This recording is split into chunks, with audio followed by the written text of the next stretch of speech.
एक छोटे से गांव रामपुर में सीता नाम की एक गरीब लेकिन बहुत ही दयालु और मेहनती औरत रहती थी।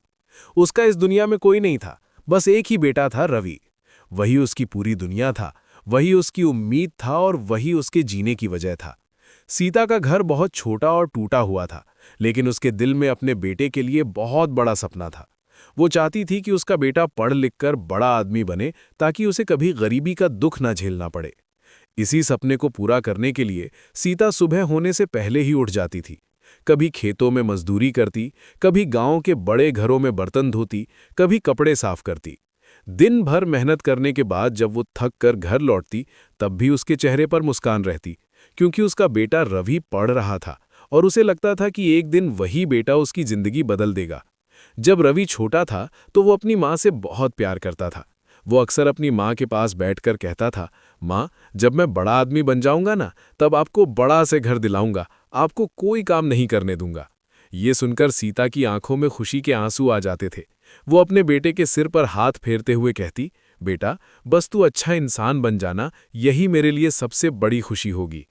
समय धीरे धीरे बीतता गया, रवि बड़ा होता गया और उसकी पढ़ाई भी आगे बढ़ती गई। सीता ने जैसे तैसे पैसे जोड़कर उसे शहर पढ़ने भेज दिया। बेटे को शहर भेजते समय उसका दिल रो रहा था, लेकिन फिर भी उसने मुस्कुराकर उसे विदा किया, क्योंकि वो जानती थी कि उसके बेटे का भविष्य उसी रास्ते से बनेगा। शहर पहुंचकर रवि की जिंदगी धीरे धीरे बदलने लगी। वहां उसे नए दोस्त मिले, नई आदतें मिलीं और एक नई दुनिया देखने को मिली। धीरे धीरे उसे अपने गांव की सादगी और अपनी गरीब माँ से शर्म आने लगी।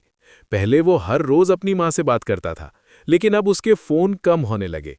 माँ जब फोन करती तो वो जल्दी जल्दी बात खत्म कर देता।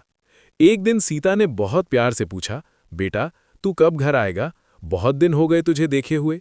रवि ने जल्दी से जवाब दिया, माँ, मैं बहुत व्यस्त हूँ, अभी नहीं आ सकता, बाद में आऊंगा। सीता ने धीमी आवाज में कहा, ठीक है बेटा, अपना ख्याल रखना। लेकिन फोन रखते ही उसकी आंखों से आंसू बहने लगे। उसे अपने बेटे की बहुत याद आती थी। उधर शहर में रवि की पढ़ाई पूरी हो गई और उसे एक बड़ी कंपनी में नौकरी मिल गई।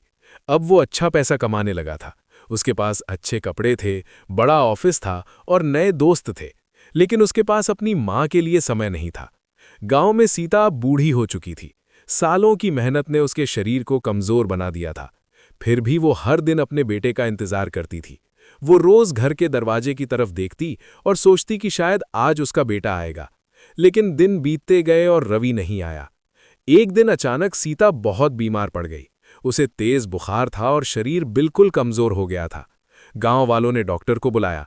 डॉक्टर ने सीता को देखकर गंभीर आवाज में कहा, इनकी हालत ठीक नहीं है, अगर इनके बेटे को बुलाना है तो जल्दी बुला लो। गांव के एक आदमी ने तुरंत रवि को फोन किया और कहा, बेटा, तेरी माँ बहुत बीमार है, जल्दी गांव आ जा। लेकिन उस समय रवि अपने ऑफिस के काम में बहुत व्यस्त था। उसने बिना ज्यादा सोचे कहा, अभी मैं नहीं आ सकता, कुछ दिन बाद आऊंगा। उसे ये नहीं पता था कि उसकी माँ के पास अब कुछ दिन भी नहीं बचे थे। सीता बिस्तर पर लेटी हुई बार बार दरवाजे की तरफ देख रही थी। उसकी आंखों में एक ही उम्मीद थी कि शायद उसका बेटा आएगा। वो धीरे धीरे कह रही थी, मेरा बेटा आएगा, जरूर आएगा। लेकिन उसका बेटा नहीं आया। उस रात उसने गांव के एक आदमी को बुलाया और एक छोटी सी चिट्ठी लिखकर दी। उसने कहा, अगर मेरा बेटा आए तो ये चिट्ठी उसे दे देना। अगली सुबह सूरज उगा, लेकिन सीता की आंखें हमेशा के लिए बंद हो चुकी थी। वो अपने बेटे का इंतजार करते करते इस दुनिया से चली गई। कुछ दिनों बाद रवि को खबर मिली कि उसकी माँ अब इस दुनिया में नहीं रही। यह सुनकर उसका दिल कांप गया। वो तुरंत गांव पहुंचा। जब वो अपने घर के सामने पहुंचा तो सब कुछ वैसा ही था। वही टूटी हुई झोपड़ी, वही पुराना आंगन, वही दीवारें, लेकिन उसकी माँ वहां नहीं थी। घर में सन्नाटा था। रवि की आंखों से आंसू बहने लगे। वो जमीन पर बैठकर जोर जोर से रोने लगा। तभी गांव के एक आदमी ने उसके हाथ में एक पुरानी चिट्ठी दी और कहा, तेरी माँ ने ये चिट्ठी तेरे लिए छोड़ी है। रवि ने कांपते हाथों से चिट्ठी खोली और पढ़ना शुरू किया।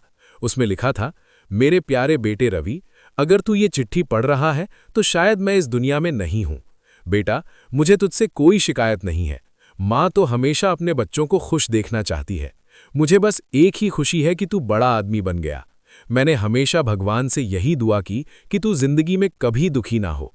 अगर कभी तुझे मेरी याद आए तो बस इतना याद रखना कि तेरी माँ तुझसे बहुत प्यार करती थी और हमेशा करती रहेगी। खुश रहना बेटा, तेरी माँ। चिट्ठी पढ़ते पढ़ते रवि की आंखों से आंसू रुक ही नहीं रहे थे। वो जमीन पर बैठ गया और जोर जोर से रोने लगा। वो बार बार कह रहा था, माँ मुझे माफ कर दो, मैं बहुत बड़ा पापी हूं, मैं तुम्हें आखिरी बार भी नहीं देख पाया। लेकिन अब बहुत देर हो चुकी थी। उस दिन रवि को समझ आया कि इस दुनिया में सबसे बड़ा प्यार माँ का होता है। पैसा, नौकरी और बड़ी जिंदगी सब मिल सकते हैं, लेकिन माँ कभी दोबारा नहीं मिलती। उस दिन के बाद रवि ने फैसला किया कि वो अपनी माँ की तरह गरीब लोगों की मदद करेगा, क्योंकि अब उसे समझ आ गया था कि जिस माँ ने उसे जिंदगी दी, उसका कर्ज कोई बेटा कभी नहीं चुका सकता।